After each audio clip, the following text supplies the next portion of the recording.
TomandDanWateringHoles.com is the website you can go to, or you can go to TomandDan.com and click on Watering Holes. But man, if you're looking for something to do, if you want a delicious craft beer and some live entertainment, I got a list for you. You can start off by hitting up Wops Hops in Sanford. Yep, right across from our ART&D. Literally, you could walk across the street and get the Wops Hops. You could fall on Wops Hops. Yeah, I've been in Sanford for a long time. Great beers. They've got some awesome food. Yeah, they're a great little spot right there on 419 Sanford Ave, right next to the ART&D. In Orlando proper, you have A La Carte. They're expanding. They're going to get a new location, but A La Carte's cool. That's a food truck park. They have pizza, steak. What else do they have there? Like vegan dishes, and you go there and you sit. Everything. Yeah, they've basically an awesome bar with a bunch of food trucks in their back patio. Their own little curated private park that they made with grass and like fire pits and like chairs, and it's awesome. So you can get awesome drinks, and everybody can get whatever they want to eat because there's so many options. Yes, sir. So we got A La Carte, Toll Road Brewing. Love those guys. Yeah. Great beer, even nicer people. Right there in Ocoee, they constantly have events going on. Follow them on social media. Yep. Hourglass Brewing. Now, hey, they're making the Scootin' and Tootin'. I love those guys. Yep. And, man, they make some of my most favorite beers. 2 locations, one mega location in Longwood and then one tap room in Orlando. Cafe Da Vinci. I'm just going to say it. Probably the prettiest venue to see a reggae band. You go there and then you see like Tropodelic play on the stage and you're holding your wife and you're both having a cold beer. Like, it's just awesome. Like, that place is quintessential old school small town Florida. Yep, DeLand, Florida, Daniel's hometown. Okay, you want a little beach vibe, you want a good burger, and you want nice staff, and you're going to support one of our great friends, Tiffany. Yep. Salty Sisters Bar and Grill. Her sister and her, they own this bar. Yep. It's an awesome little spot. Right there in Cocoa Beach. Ailstone. I'd never been there until we went for the Tom Van Club meetup. Yeah. That's a good spot. Great pizza, great beer. Yeah, that's in Longwood as well. They have awesome pizza. Don't sleep on that. Okay, here's the trilogy of OGs. You ready? You got Weston Trading Company, Celery City Craft. That's, those guys in Sanford. We love those guys forever. Yep. And then Johnny's other side here in Orlando. Oh, yeah. Those are like 3 of our big boy OG watering holes. If you haven't been to a Johnny's brunch in a while, treat yourself to a Johnny's brunch. Yeah, go out there, get yourself some food, and do a little day drinking. And then, of course, we end everything with, and this guy, man, Dan St. Pierre's been booking some of the best bands I've seen rolling through Tuffy's Music Box. It's Tuffy's Bottle Shop and Lounge and the Music Box that's adjacent the venue. to it. Yeah. Suffering Bastard Tiki Bar's also in there. I really like all our watering hole partners because these are great lists. These are places we go to. These are places that we endorse because we really like them. We've turned down watering holes because we're like, this not. Tell them. Go there. When you go there, tell them, like, hey, thank you for being a watering hole. Yeah, and these... are we both dying? What's going on with our voices? We did a lot of talking. Yeah, I guess so. Stole our voices. I think Carlos Mencia stole our voices. My God, it's joking. We're not goddamn brown little mermaid. You're not taking mine, boys. Enjoy this Carlos Mencia interview. With us in studio, and we were looking this up because I was like, how many times has Carlos been in here? Yeah, and then there's that space of time that I have no recollection of even doing the shows. COVID. COVID. And that like, screws up your perception. We didn't see you during that, but it was anybody. We didn't see anybody, and it messed us all up. But 2014, right? Yeah, 2014. In the old studio, Carlos came in for the first time, and I'm like, holy shit. It's been almost 10 years. And then, holy shit, we've known each other for 10 years. So, almost 10 years. Dude. So he's going to be at the Improv, 1 show tonight, 2 shows tomorrow. Carlos Mencia, how you doing, Carlos? Man, I'm good, bro. I'm good. Very good to see you, man. Loving stand-up right now more than I ever have. Also, Eugene's on the couch. How you doing, Eugene? What's up, man? Eugene Torres. That's interesting. We talked to Sammy Obeid yesterday, and he said the same thing, that now he's enjoying stand-up more than ever. Why is that? It's like life after death. I feel like a lot of comics after COVID, like we interview them now and we're like, what do you think? And they're like, I love comedy. There were times. Missed it so much, 2001, right after the planes hit, was one of those times. After the riots in LA in 92, that was one of those times. And I feel like right now, the comedy world has especially, with the younger comics who put clips of stuff on YouTube and they do little snippets, and most of those snippets are engaging with the audience and that kind of stuff.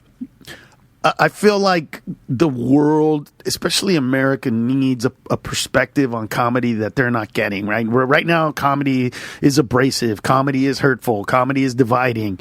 And that's not what it is. Yeah. And so I find it so rewarding to do material that is the opposite feeling of that.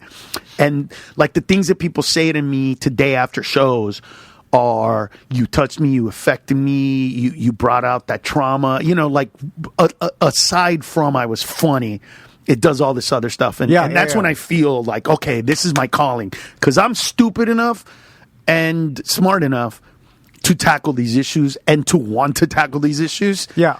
And it's so fun right now. So, Carlos, I'm dying to ask you this question, because when I started thinking about, the first time you're on the show and just the amount of travel you do, right? Yeah. So, okay. So, in the past 10 years, I've developed, I think, as you age, you develop a routine, right? And I call it my old man routine. I'm only 41, but as you also have to keep in mind that this is a man that has fought routine. When you're younger, you do whatever. I want to be different. Well, now, it's youth. You don't have you're able to. When be you're more older, there is comfort in routine. Yeah. And then I think every human does it. And then I started thinking about you, Carlos, because you've traveled so much and you've been to so many hotels and you've flown so much around the country. You told me this morning 50. Was it 50? How many weekends do you do a year? 50? Yeah, 50. Tom told me that. I said, that's bullshit. No. 50. So this is what I'm fascinated about. And you know what I said, and I don't mean this as a diss. I'll say it to your face, but when he told me that, I go, oh my God, that's sad. That's hard. That would make me, I don't think I could, I'm not tough enough to do that. I got you. So, you know what I mean? Not an insult. It was just like, so you've, wowie. I'm guessing over 30 years, you developed 35 years, you developed some sort of flying routine, hotel routine. He's the best at it. And then in different cities, I imagine you have different city routines. You've been to the city 24 times. You're like, oh, I know where to get the coffee. This is where I go get breakfast. Doesn't even sound enough. So I'm curious about, have you developed a travel routine? Yeah. You can't. Okay. And here's why. You can't, because every place you go to is slightly different, and everything that you're going to do there is different. So, as an example, here's an example. Okay. I bought my plane ticket to fly out of LA yesterday at 9 o'clock in the morning and get here at 7 p.m.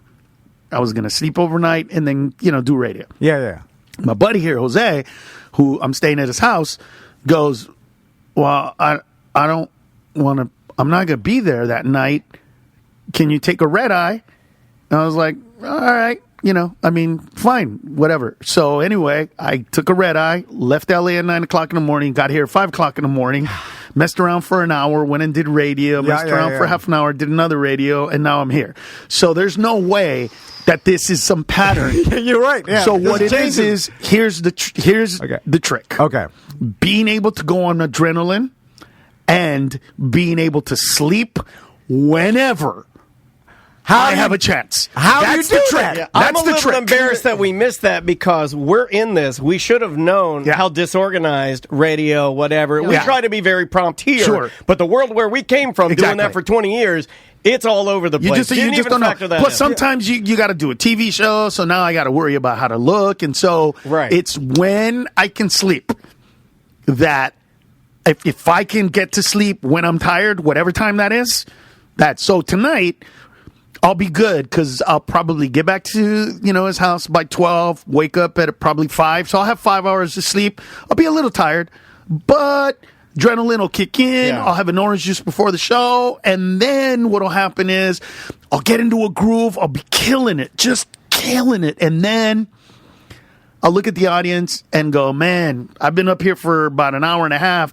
No, come on, dude, keep going. All right, but I got to drink. I got to get drunk now. And they're like, fine. And then I'll do another 20, 30 minutes, start drinking, but not a lot, just enough that by the time I get back to his house, dude, I'm out and I won't wake up till tomorrow at about 12. how do you do it?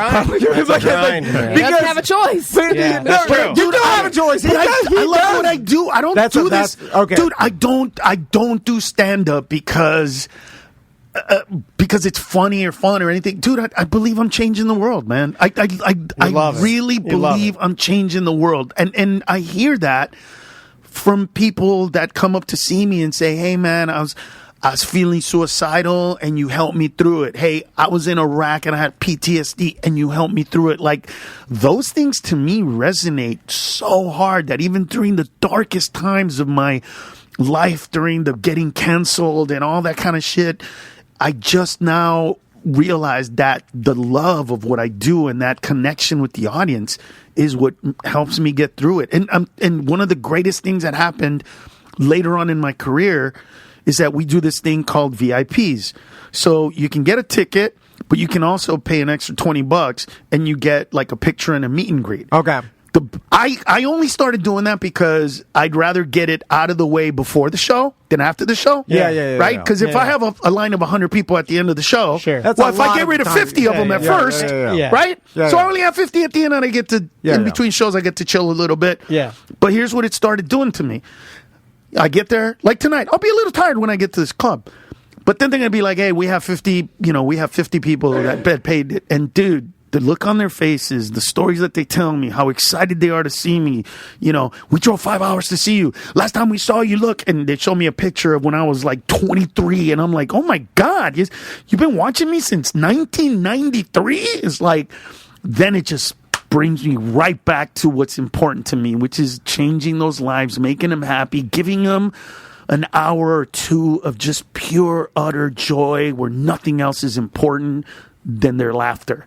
That's the best. So, because that's what it dawned on me. We were kind of debating that this morning. Because, I was like, Carlos has to love it. You don't need to do it for money. You don't. Yeah. I mean, you made the money. Down that road, you did that. It's not like you're like the coal miner. You know what I'm saying? Like, he's going down. Rudy's dad. Yeah. You made it out. He gets up every day first. I mean, he's got to go mine the goddamn coal for the dollar. He called me on my bullshit because I was like, God, why even do that? Like, I'm sitting there running my mouth, and I'm like, yeah, he didn't need to do that. Why not just go be with your son and your wife and just do that? Because I complain about that all the time. Sure. And Tom goes, no, you're lying. You would be over here monkeying with your cameras and doing your dumb podcast shit and tinkering with the lights because you get bored. Maisie'd be in dance, she'd be flipping all around. You wouldn't be there anyway. And he's right. He's right. And this sounds like a negative because people use it for negative, but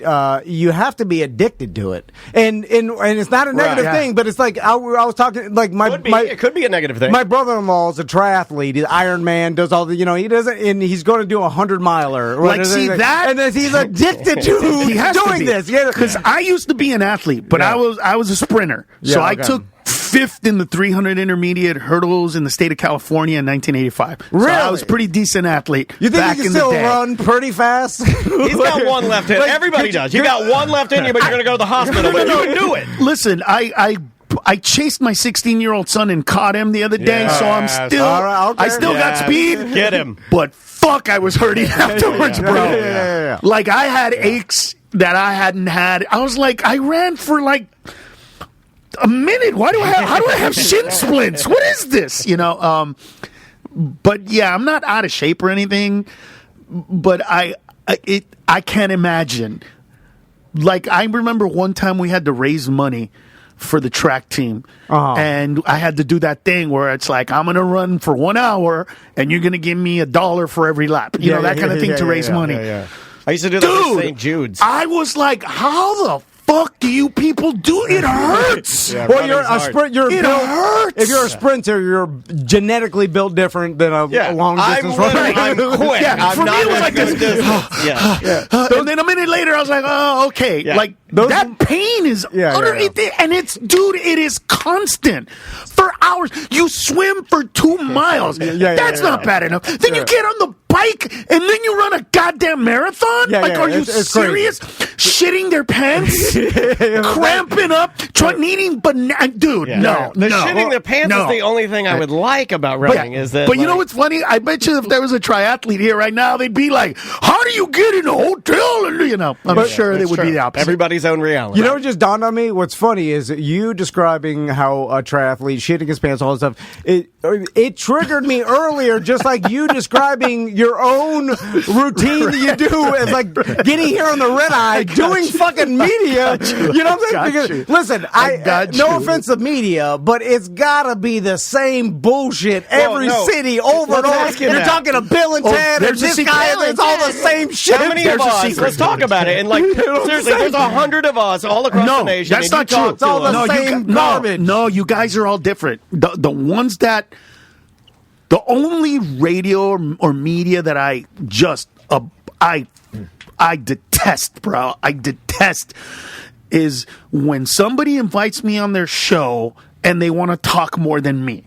If you want to talk more than me, then do your own fucking show. Don't bring me here. But don't bring me here to sit here and listen to you try to be funny. Like, you might even be funny. But then why am I here? Why is our guest? Why am I? That would be like me going, and next, coming up on the stage is Eugene Torres, and then staying on the stage like, no, go ahead, tell your jokes. Like, dude, get the fuck off stage. You know what I mean? Now, Sam is looking at me because that's annoying. I was like, uh-oh. Did you notice I didn't even want to look? I was like, put my blinder up. And it's just because I love hearing what I have to say. Also, we haven't even introduced Eugene at all. No, we sorry. just had him sitting here. No, give Eugene some love. Shut up. Yeah. But you guys are different in the sense that I never thought that you guys were trying to be funny. Yeah. I always got the sense that, I mean, I don't remember if you remember the last time we were here, but we were talking about fingers in our butts. I don't remember that. Okay, there was Tuesday. It was Butt Tuesday. Real, like, so for me, the trick to doing this is learning enough about you guys, right, personally, during the shows, that it's a unique experience, and I look forward to it, right? So it's not, I'm not even trying.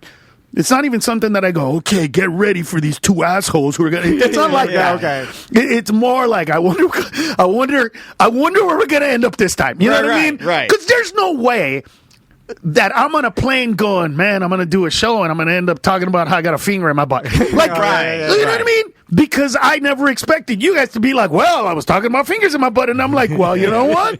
Let's talk about that. Well, that's the beauty of it. We still finger our butt. It's like nothing has changed. Pandemic. Eugene is looking at us like, what the fuck is pandemic? Eugene, you got to know something, Eugene. I ain't gonna let no pandemic stop my butt fingering. Okay, Eugene, let's talk for a second because how long have you been on the grind? I call it the grind only because there's no way to, it seems like, achieve success as a comedian or stand up without the grind. Yeah, without putting in your. And by the way, I blame this on Rick Rubin. Why? Because I was a Comedy Store comedian up until about 1994.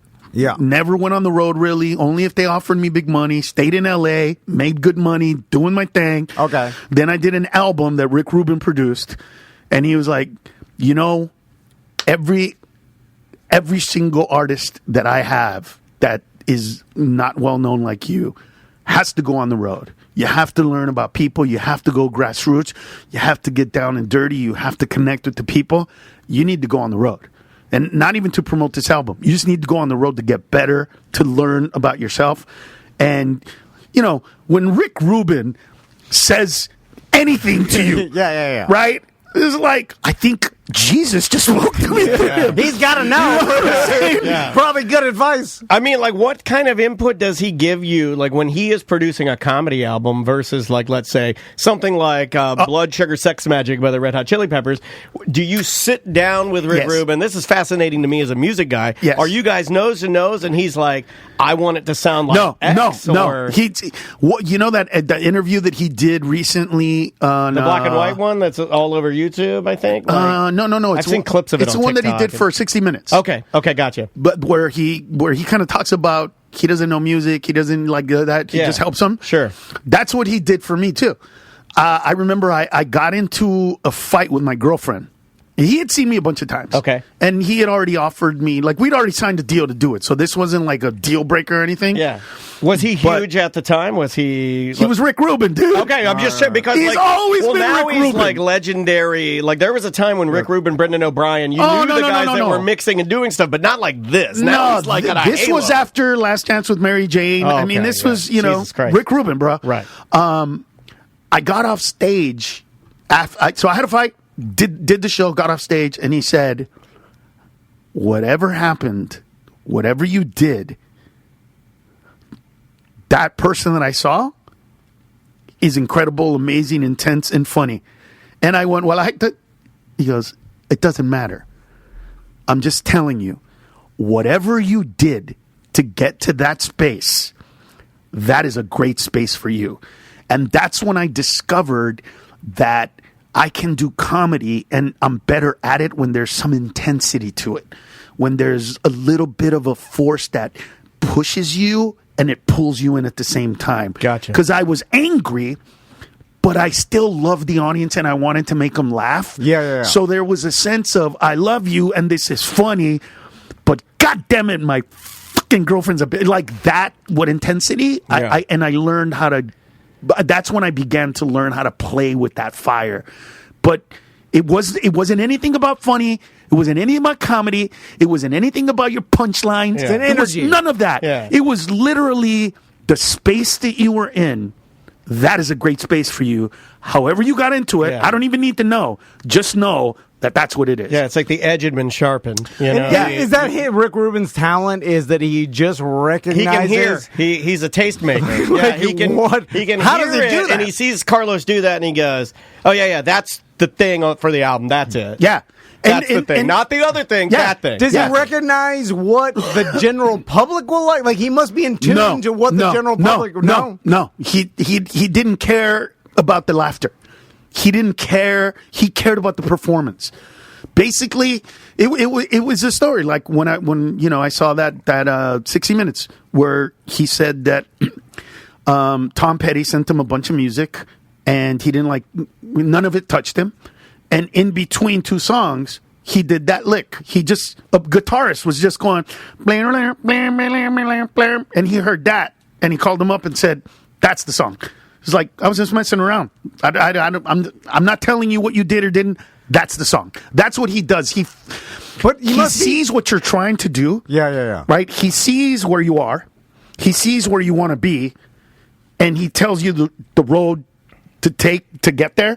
He's like, whatever car you're driving right now, Yeah. whatever phone you have, whatever GPS system you're doing, that's what you need to do. And that's what he connects with. It's not the technical aspect of it. It's not. It's just he knows where you want to go. Yeah. And he sees it in a way that you don't see it. Or at least I didn't see it. What an interesting talent to have. It's weird. And I mentioned the Red Hot Chili Peppers, Funky Monks. They have a documentary, and then there's a part on there where you have Flea, who is one of my favorite bass players. But again, we're not talking about a guy who's gonna, he's not good at musical theory. Rather, he plays with feeling. And Rick's sitting across from him, and Flea is playing this bass line that's all over the place. And Rick's like, no, just simplify it, just take it down a notch. And he does, and the whole fucking song changes. Right, because it's a whole different, and he's like, that's the song. Because he connects you with what you're trying to say. You know what it's like? It's like when somebody's trying to say something, but they don't know how to say it, and they're stumbling on their words, and they're fumbling. He's the kind of guy that goes, wait, slow down, in 2 sentences, tell me what you're trying to say. And you go, okay. He goes, that's who you are. That's the message. Put that in your act. Do that. And it's just like, and it wasn't even heavy. You know what I mean? It wasn't even like, oh my God, I found the key to success. I was just like, oh shit, you really thought that was great? And he's like, just play with it. And the more I played with it, the more I was like, damn. And honestly, it wasn't until recently, very recently, that I started really thinking about it and giving him credit for it. Like a dumbass, I really didn't tell people that I worked with him when I should have. Like, I should have been telling this shit from the skies from way long ago. Man. I did an album with Rick Rubin because he thought I was amazing and he saw my talent. No, the fucking, after all the shit, after all the hate, after all the canceled, now that I'm over it, now that I'm on the other side, now I see this shit. Call him. Do it again. I know, right? Do it again. Yeah. I would imagine that if he saw me right now, he would probably want to work again and do something else. Yeah, that would be cool, man. Yeah, I know. I was thinking about that. I might call him up. Yeah. So Carlos, I'm also curious because you've been a stand-up for so long, and we've also seen this because we've been doing a show for so long. Yeah. We've seen the transition of like some stand-up comedians becoming popular off social media, and then we've seen the hate of people like traditional comedians saying like, "Oh, these social media comedians they'll sell out an entire weekend, but they don't have any content, right? They don't have an hour because they haven't fleshed it out over the road. You might go to see them one time, and then you'll be burned, and you'll never see them again. And that was the beginning. Now, but some of them have lasted, and and what's interesting to me is they've lasted because they worked it out over time through the traditional grind. But it's been in front of packed out audiences and theaters and shit. So they worked their act out, I guess, with sold out audiences, which is a weird come up. But they also have audiences that aren't rooted in stand up. Right? Yeah. Just random so a lot of these guys have a lot of young people watching them that don't know what stand-up is. So, so when they go see these shows, I saw a show, and I'm not, listen, I don't even remember the name of the guy. It was in Nashville. And I remember Garth Brooks going, I don't think, I saw this guy for 10 minutes, and there wasn't one punchline. And I said, you know what? I can't watch this, but I need to see what happens at the end of the show. Yeah. And at the end of the show, pretty much every single person in that comedy club wanted to take a picture. And I went, okay, I'm a stand-up guy. I know stand-up. I know punchlines. I know talk, funny, talk, laugh. I get it. If I judged him by my standard, I would have walked away going, that guy ain't funny. What is he doing? But his audience loved what he did, and I was like, that's all that matters. Yeah, he accomplished the task of giving people what they paid for, exactly. Right? But it's different, and now I'm curious. And maybe they knew, right? Like, I can't really critique that because if that's his vibe, but isn't that what they say about you guys? And they see it. It's all the same. Yeah. No, but I mean, as podcasters, isn't that what like the other media guys say about you guys? They're boring. They just talk forever. They don't even have a point. It just meanders. Like, that's what they say about you guys. We because talk it's over always each about other. Exactly. You guys do everything here that. If you guys still worked for iHeartRadio, there would be a guy telling you, well, we did some research, and our research shows that you talk too much. You don't play enough music. You talk over each other. Sometimes the topics meander. You need to get from A to B, and all the stuff. But that's not what it is, right? What it is people want to hear content that feels authentic. Yes. Yeah. Right? And everybody with has flaws, an audience. with bullshit, to be honest. With craziness, right? And that's what you guys provide. So you just have to respect audiences. And comedians that say what you say are not respecting the audiences. They chose to be there. It's not like they got tricked, right? They saw whatever these people did on social media. Yeah. They know what they do. Yeah. So it's not like they're going to show up and go, I thought he was going to be Carlos Mencia, but this fucking guy just did nothing. Right. No, they know what they're doing. They know what they're seeing. And then these guys get funnier and funnier. And the funnier they get, the more they attract the other side of comedy, right? The people that know stand-up. The better they get at the stand-up, then they get pulled in. And there always will be traditional stand-ups that go through the traditional grind and work their act out, and so it seems like we're living in a world now and in the future where there'll be traditional stand-ups, social media. I think shows. It separated itself pretty good during the pandemic. I mean, I remember when like wrestlers realized that people will come out to shows, just old wrestlers wrestlers telling stories. Well, and Mick they'll sell Foley, it. the Undertaker. Mick Foley stuff. And then people gave him shit. But it was just not stand up. No, he's just telling stories. I had one with Jake the Snake. Jake the Snake was booked to do 2 nights, but apparently, I don't know if he didn't sell the tickets, but they called me in to do one of the nights. He came by. He probably he left the door open when he peed one time. He was the sweetest man, but he left the door open when he peed. He was so cool. This guy, when he peed, you could hear that the diameter of his urethra was wide open. I can only. That's the only the time snake, I've ever baby. used. That's the snake. The only time I've ever used it was humongous. Like when it was like hit, pouring out a Homer bucket. It was like, I swear to God, and it was. You could hear how thick that stream was when it hit the water, and I'm like, God damn! They were stuffing it like pouring a fish tank out. It was thick. It was thick. There's rocks. There's gristle in there. you know what? came from For a his python age, he man, had. that's a good prostate, bro. That's a pretty good prostate. All Also- the drugs he did, and he looks great now. Seeing him in real life made me realize it's all genetics. Yeah, he's fine. This motherfucker did a lot Everything. of harm He to did his every body. drug. I watched Drug imaginable. I watched a still video alive? of him. You and I used to we used to start our mornings in radio by watching a video of Jake the Snake drinking in the ring and then pulling his pants down in a it was in a kid's auditorium. I was like, oh man, I'm hungover. Load up the Jake the Snake video. I need a little juice. I need some juice. But things change, right? Up until very recently, any stand-up that did crowd work on a special, that special wasn't popular, all right? They like, if you think of the iconic stand-up specials, none of them had crowd work. They were meticulously crafted, the lighting, the outfits. Yeah, or if you're talking about like I always think of Eddie Murphy. Eddie 'cause Murphy, I'm 46, raw, delirious, right? I think red leather. Right. I think raw, delirious. Right. You and I were talking about that this morning. Right, but they were specials. You don't talk, you listen. Yeah, and it was big. Like when it came on, it was like the camera would start in the rafters and swoop down into the auditorium. It wasn't just like There wasn't that many. Yeah, and when they showed people laughing, it was guttural. It was like, oh my God. Today, so many young comics are making a name for themselves by doing crowd work, by talking to the audience. You know what I mean? And most of those reels or TikTok, whatever those, whatever you call those in whatever format. Sure. It's mostly doing it. I'm doing it now because I don't want to put my material out. Right? Because I want to put it on specials. It's not even about payment. I just want to put them on a special. But every night, at some point when I perform, I do something with the audience. Sometimes it's they say something. Sometimes it's I say something.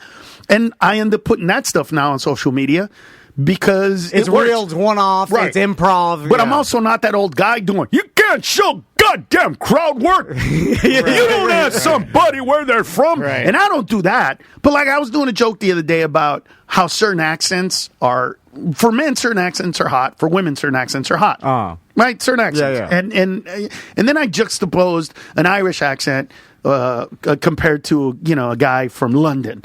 Right? And it was funny. And then some lady goes, I like a Scottish accent. And in my head, I was like, oh my God, you like it hard. And then I just started pretending to bang her with the worst Braveheart accent you've ever heard in your life. You gotta have a bad accent. It makes it better. Right? It just makes it better. And I was just like, you're taking it in the ass. And she's dying. And I go, okay, that'll never end up on a special. Yeah. But it's beautiful to put on social media. Great clip for Do you see what I'm real. saying?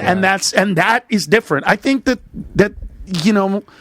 a big part of my journey this past decade is to not be that old guy driven by anger, driven by negativity, driven by these young goddamn guys when I was, you know what I mean? To just flow, bro, go through it, man, love it, and if you don't love it, then do something else, find a different way. What is the business behind the special? Because I know it's different for everybody. It's so funny too that we they used that's why they're called specials, right? Because they used to be. Right. Special. But if you go to Netflix now, Hulu, anything, you couldn't finish them. Like, you could take a week and say, I'm going to do all the ones that came out this month, and I don't think you could do it. Well, it seems like a business model. You get an hour, and then you sell. Sometimes you film your own special. You sell it to a streaming service, and I don't even know how much they sell for. Like, it doesn't really. Some people get 50,000. Some people get millions. Okay, it just depends on how big you are. But say like you, and then once you put the special out, then you grind out another, and then it seems like where it's like. It's become a race of how fast can you shit a special out, right? It's like that's a little bit of a business, right? But they've become commonplace, right? Yeah. And it's cool that a lot of people got it. But look, it's to me it started with a TV show called Evening at the Improv. Okay. And what it is, and I remember thinking this. They go, well, we're gonna have we're gonna shoot 26 episodes this year, and I remember thinking. Do you already know the 26 people that you're going to let? Well, it's not 26. It's 3 comics per show. So do you know these 78 people or whatever, 79 people? No, 78. And they were like, no. It's like, well, that's a problem because you're putting the cart before the horse. You're basically saying, I'm going to shoot all these guys without knowing who these funny guys are. Why don't you go find these people that you think are great enough to be on your show. Yeah. And then go, you know what? We don't have 26 episodes. We have 14 this year. And next year we might have 20, but we'll see. And that's kind of what happened. That's what happened with Netflix, right? The first few specials on Netflix way back in the day were really good, revealing. You're like, well, interesting. And then they were like, oh, specials are easy to shoot and they're inexpensive and you don't have to pay a bunch of people. And there's one guy and let's do it. And by the way, if you make people pay to get in, that pays for the special. Yeah.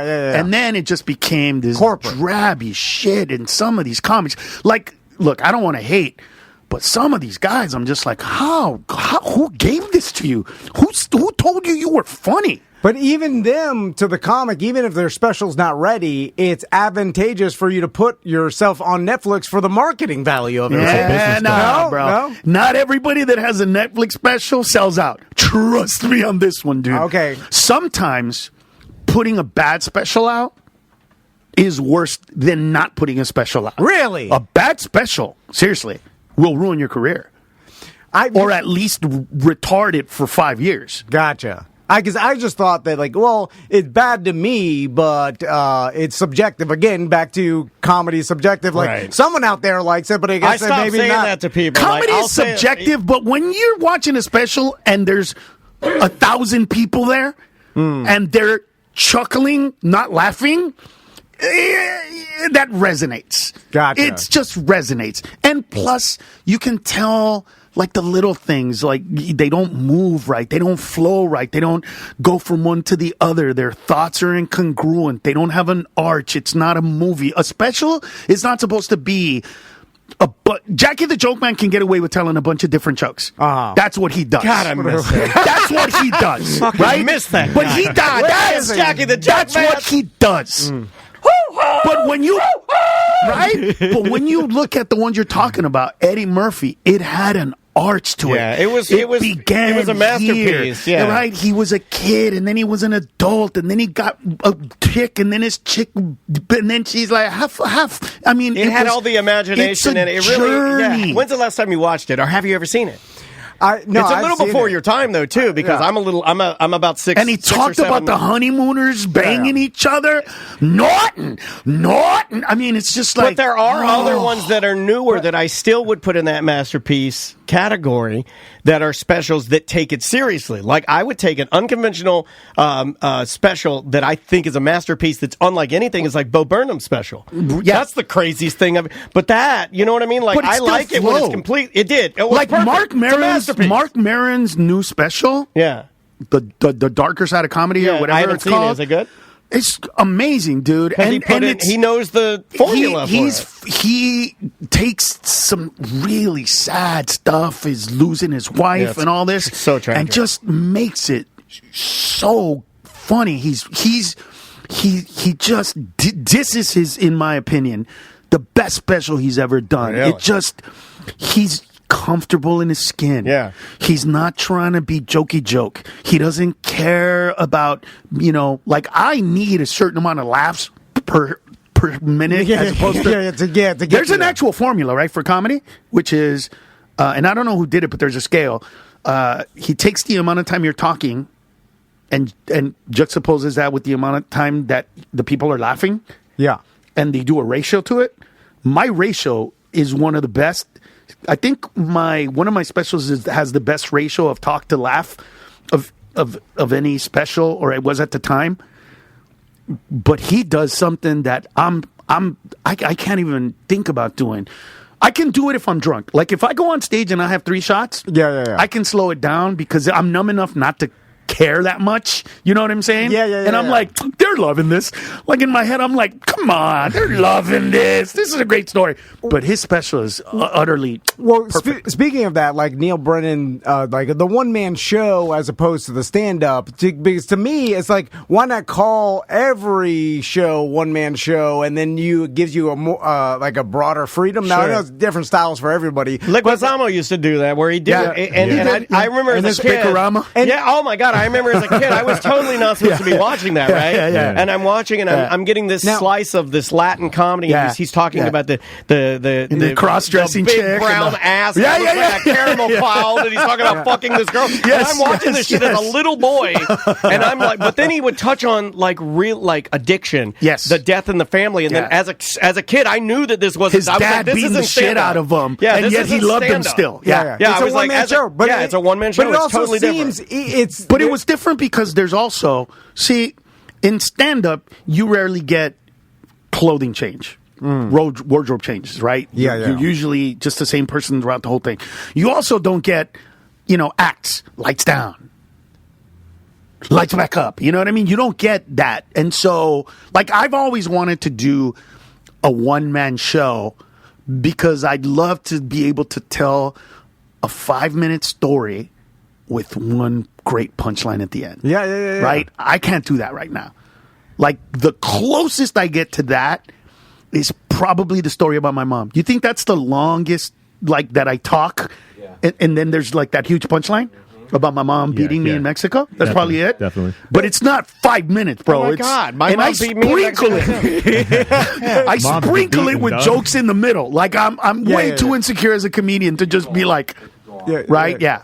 No, but that does seem like, because it's the old cliche that you're never more funny than at a funeral, because everybody's like so tense and like. Remember I told that story about my dad. And then any joke will kill because it's like everybody's waiting for something to break the tension. So it feels like bringing people down, serious, and then back up to a joke. Maybe we're talking even music, more right? powerful. All we're talking about is dynamics, right? Yeah. Sure. You bring it down. Sure. I used to, when I was teaching drums, the hardest thing when I would teach these kids, I'd tell them, I'd be like, in order to sound like a really good drummer, you need to know how to play soft. Because if you don't know how to play soft, everyone's going to be fucking annoyed at you. But you play soft, and then you bring it out, and then you throw a fill in, and show them that you have a range of dynamics.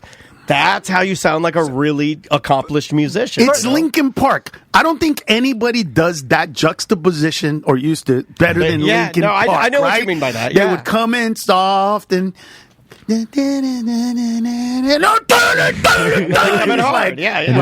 threw Jay-Z on it. Exactly, bro.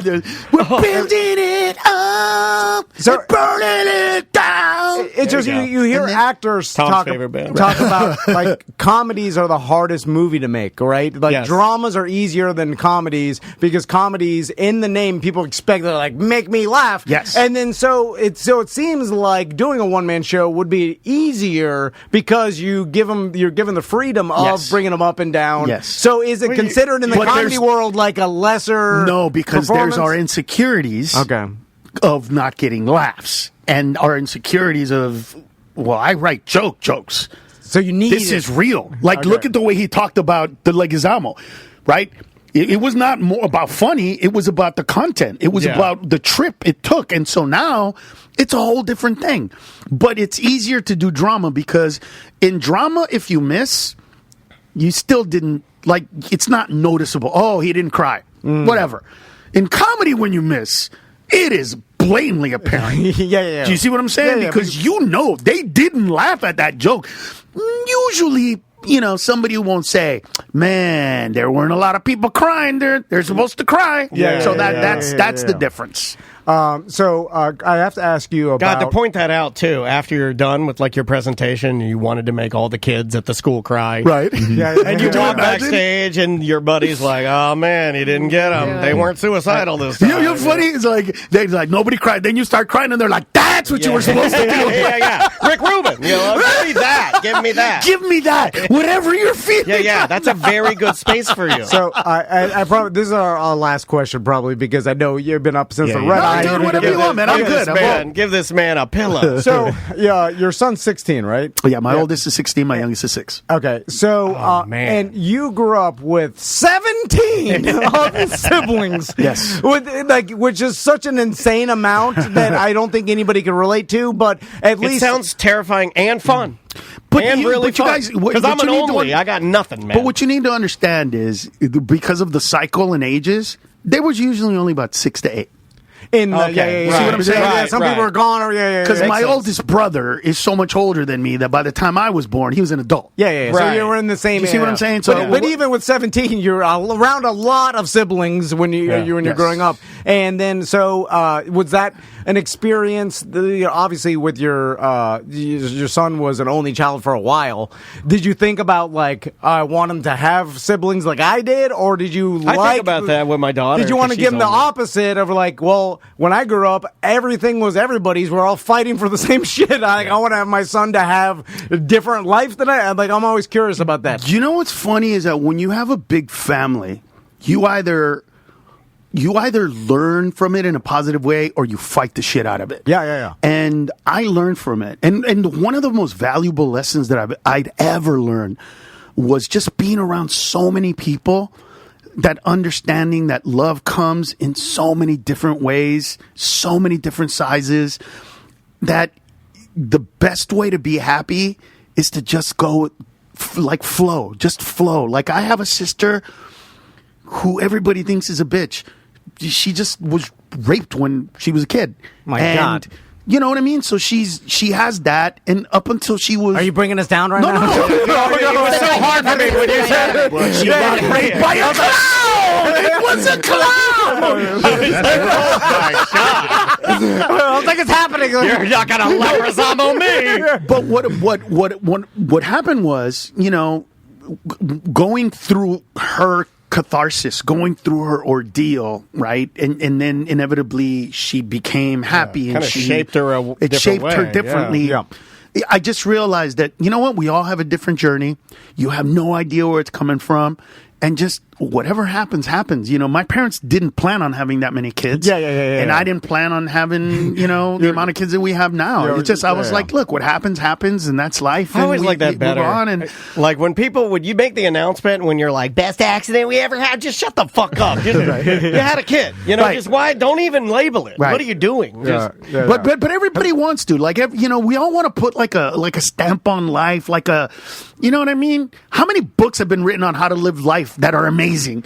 And not all of them. It's not like they say the same shit. You know what I mean? Yeah. You just it dawned on me. I think about this all the time when I see there's these memes that go around where I grew up on a dirt bike, not a cell phone. There's all these things. Right. If you watch this, your childhood was awesome. Like, I grew up drinking Mad Dog 2020, and there's White Claw now. It's like, and then when people are always like, well, now kids these days are playing video games, they're not outside riding the bike. But and then I think about it. Well, in the 80s, if I had a cell phone with unlimited porn and games and I could talk to my friends, I wouldn't be outside in the fucking Miami heat either riding the bike. Who would? That's all I knew. That was the only thing. So to compare it, it's a different reality. Like, of course, I'd be on a cell phone inside my house with the AC if it existed. Yeah. And so it's hard to compare that. You can't compare. But I do look at my sons and them. Like, I've got an 8 and 9-year-old, and they obviously are looking at screens and on YouTube and all this unlimited entertainment. Right. And then I'm I worry about the addiction. Sir, we invited Carlos Mencia here and per his writer, I'm doing what I talked about. I'm going to get in the car and go, that motherfucker did it to me. I thought enough time had gun by. I can get away with it at the end. But, so how do you, like with a 16-year-old, I'm sure he's got a phone and just fucking looking at it all the time. Like, do you make him do something different? With my kids, I try to do, I love my dad. Yeah. I think I love who I am, and pretty much most of the positive stuff in my life, my mom and dad at some point gave me a lesson. Yeah. Most of the bad shit in my life or things that I did wrong were most of the time when I didn't listen to those lessons.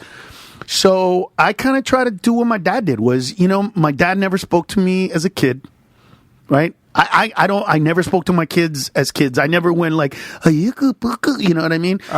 Me and my wife used to get, oh man, when my son used to say Valina, and I was like, vanilla. And my wife would be like, stop. I'm like, no. I know you think that shit is cute, but no. It's vanilla, motherfucker. We can't have him saying hamburger. The kid can say hamburger. So that's how you say it. No, I'm like, we're going to have a 16-year-old saying googly shit. Stop it. Stop it. I Teach do him. that too. Do it. Treat him like an adult. And so in treating my kid like an adult, I get to like, he's kind of been slacking in school a little bit. And his mom just gets on his ass all the time. And I put him together and I said, babe, you need to stop getting on his ass because he's fighting you on this. It's not the schoolwork that he's fighting. He's fighting that you tell him to do his homework. And you need to take responsibility for your life. I'm going to die one day. And if you aren't ready for this life, even if I leave you money, you're going to lose it. The world is filled with people that had inheritance that lost it all. Yeah. So this is your life. Take responsibility for it, son. You want what I have? You want those motorcycles? I can give them to you, but you'll lose them. The day you learn how to get those for yourself, the day you learn that what I'm telling you is for you, not for me. I don't care. I'm Carlos Mencia. I'm a millionaire, son. I don't need you to be anything to make my life great. This is your life, and you will suffer the repercussions. And the lessons you don't learn the easy way, you're going to learn them the hard way. Just know that. Don't say anything, son. I love you. It doesn't matter. Just think about that. It's your life. And that's how I go. And then my wife will be like, how is it that you talk to him and he listens? Because I don't treat him like a baby and I don't tell him 1,000 times. I tell him. You're real talking to him. Yeah. And when I need him to do something, I go, hey, you need to do that. Well, Dad, let me tell you why I didn't do it. Did I ask you why you didn't do it? Am I going to punish you for that? Get it done within the next 5 minutes. If I come back here and it's not done in 5 minutes, we're going to have a problem. Oh, my God. That's what I say. It's that simple. I'm the bad guy. It's that simple. Yeah. You know what I mean? I'm not trying to be a bad guy. I'm like, I understand. And like, I tell him, I'm not punishing you. I will never punish you. That's not any punishment is stupid. I'm trying to teach you lessons of life that you learn to make your life better and easier in the future. It is not a punishment. And my wife doesn't know how to talk that, or she just wants to talk. You know what I mean? Yeah, she's a woman and I'm a guy. Talking. You know what I mean? You know what I'm saying? It's like a sound coming from the goddamn... And she doesn't understand that telling him 10 times to do the same thing does the opposite of what she wants. Yeah. Right? She just gets angrier and angrier and angrier. You know what I mean? Like, oh, he doesn't do it. And the other day I walked into his room and I was like, listen, if next week I come home and I can't sleep in the same bed with my wife because she's pissed because of some shit that you did or said, I swear to God, Lucas. And I told him the other day, if your mom doesn't give me a blowjob next time I come home because of you, I'm serious, dude. Yeah. You and me are going to have a problem. And he just looked at me like, what? You heard me, dude. That's my wife. Yeah. I know it's your mom, but this is my wife. So you need to stop that shit. And he was like, damn, Brad, okay, I'm sorry. I didn't realize. Sorry about the blowjob, Dad. Yeah. Sorry. You know what I mean? I don't know if he's ever got a blowjob, but I think that the first day he gets a blowjob, he's going to be like, I can't believe I did this to my father.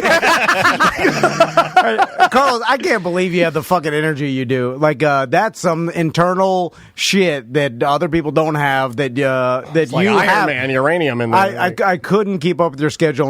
I couldn't fucking... 70 hours. Red eye last night, do media all this morning. You came and talked to us for 45 fucking it's a minutes. lot. Came in, gave 70 hours, the longest I've ever stayed up. Wow. 22 hours, longest I stayed asleep. Like, literally stayed asleep. Wow. So your body is doing something different. Because even when I stay up late, I never sleep it off the next time. I like. If I go to bed at 2 a.m., I'm up at 6. Yeah. Anyway. Oh, no, I catch up, bro. I wish I could. I can't do that. Carlos Mencia is going to be at the Improv. It's nice to meet you, Eugene. We appreciate you. I get this wasn't me. Blame your buddy Carlos. Hey, I'm the soldier today, baby. I understand. Eugene's gonna go home going, man, Carlos does not shut the fuck up. Nah, I'm not the lieutenant. I'll come back and be the lieutenant one day. I'm the soldier today. That's okay. Lieutenant Dan. Good attitude. So, Carlos, good to see you again. You guys too, man. You guys too. Get your tickets, theimprovorlando.com. Like I said, one show tonight, two shows tomorrow. Yep. And we'll see you at noon on the free stream.